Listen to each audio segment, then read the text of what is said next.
Shalom, Shalom Elohim, terpuji-pujilah nama Tuhan Yesus Kristus, firman yang hidup dan berkuasa, yang sekali lagi berkenan turun berdiam di tengah umat manusia yang berdosa dalam wadah inkarnasinya pada saat ini.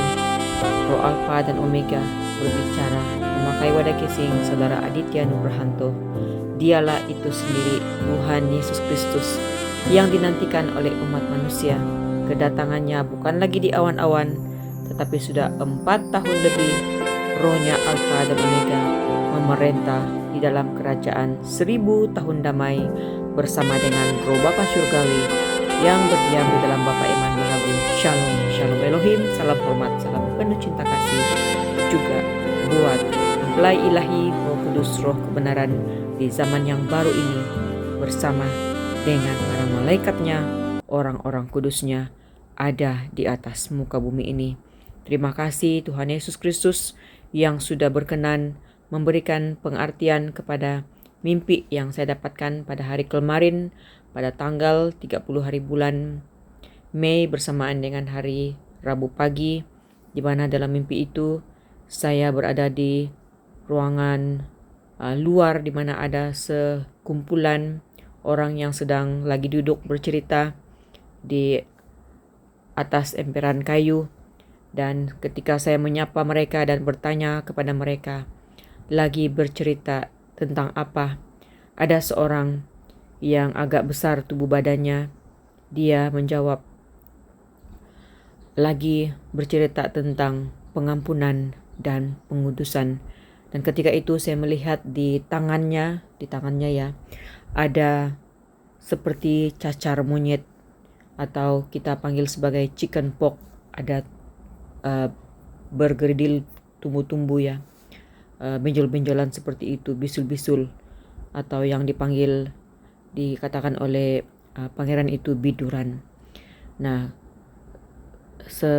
seperti itu yang saya dapatkan, dan langsung saya terjaga daripada tidur, di mana pangeran telah membukakan bahwasanya di detik waktu ini adalah berlaku murka Tuhan, yaitu bisul-bisul bagi mereka yang sudah memakai tanda binatang itu, yaitu cairan penawar kepada COVID-19 itu yang telah diberikan kepada dunia pada beberapa tahun yang lalu. Pada tahun 2019 di hujung tahunnya kita digemparkan dengan COVID-19, dan kita seisi dunia diminta untuk memakai penawar kepada penyakit itu, yaitu vaksin sebanyak wajib 2 dos hingga 3 dos itu, di mana 95% umat manusia telah memakainya tanpa mengira tua muda kecil besar, orang kaya, orang miskin, hamba atau merdeka, semuanya memakai tanda binatang itu Bapak Ibu.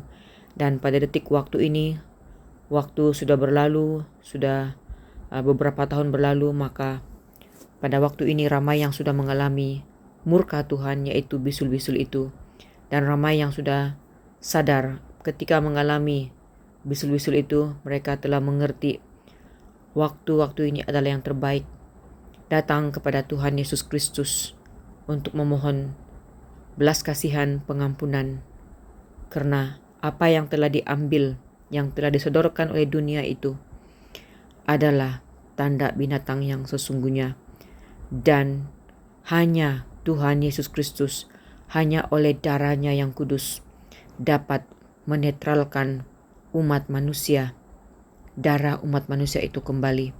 Kesan daripada penerimaan 2 dos tanda binatang itu Bapak Ibu, tubuh badan kita umat manusia digiring untuk menjadi alat transaksi, di mana ketika ini sistem QR, sistem barcode telah menguasai dunia ini, termasuk gedung-gedung gereja.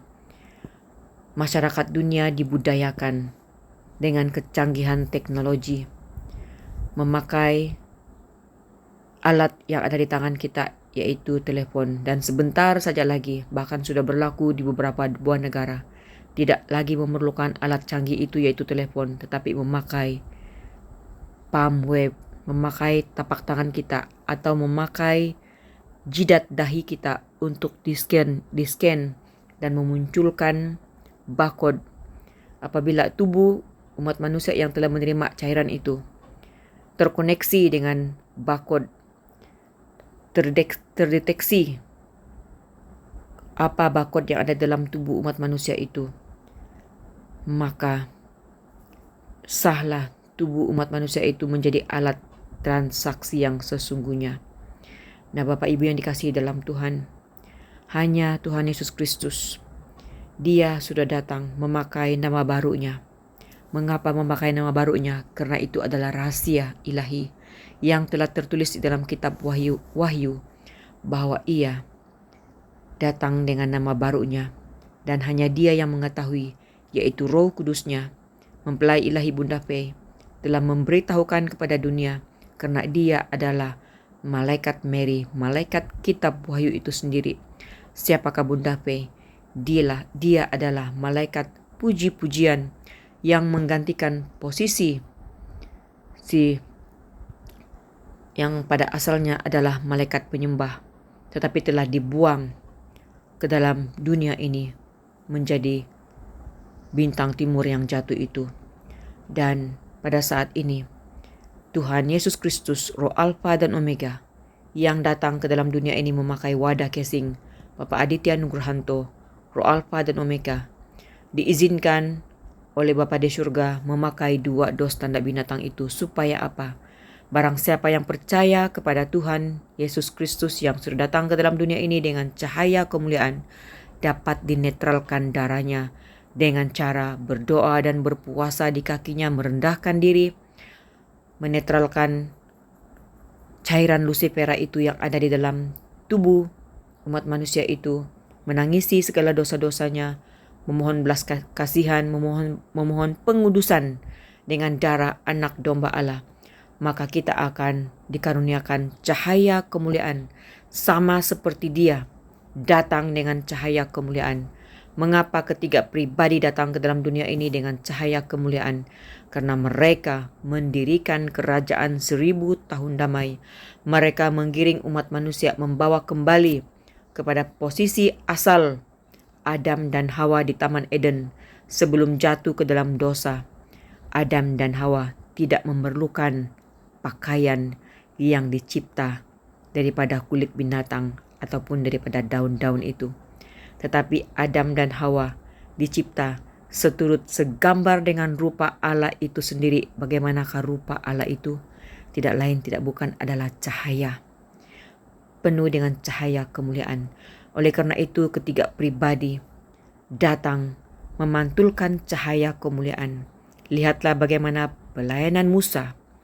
Ia turun daripada gunung Sinai berselubung karena orang-orang Israel tidak sanggup memandang wajahnya penuh dengan cahaya kemuliaan. Maka Tuhan yang kudus, agung dan mulia itu sanggup turun di zaman Omega ini, di zaman akhir ini, untuk mengalahkan si Dajjal itu. Dia yang maha kuasa turun menyamar menjadi manusia, mengambil rupa manusia. Bukan kita menyembah manusia Bapak Ibu, tetapi kita menyembah Tuhan yang maha kuasa, maha agung, kudus dan mulia. Sama seperti 2000 tahun yang lalu Tuhan Yesus Kristus telah turun, dikandungkan menjadi bayi Yesus. Kita tidak menyembah Yesus si anak tukang kayu, tetapi kita menyembah Roh yang daripada surga, di mana kita menyembah Tuhan Yesus Kristus yang mati di atas kayu salib yang menyelamatkan dosa umat manusia. Demikianlah pada detik waktu ini Tuhan Yesus Kristus sudah datang sekali lagi menyamar menjadi anak manusia untuk menyelamatkan umat manusia penuh dengan cahaya kemuliaan. Barang siapa datang kepadanya akan mengalami penetralan, pengampunan, pengudusan. Haleluya, praise the Lord. Tuhan memberkati. Amin.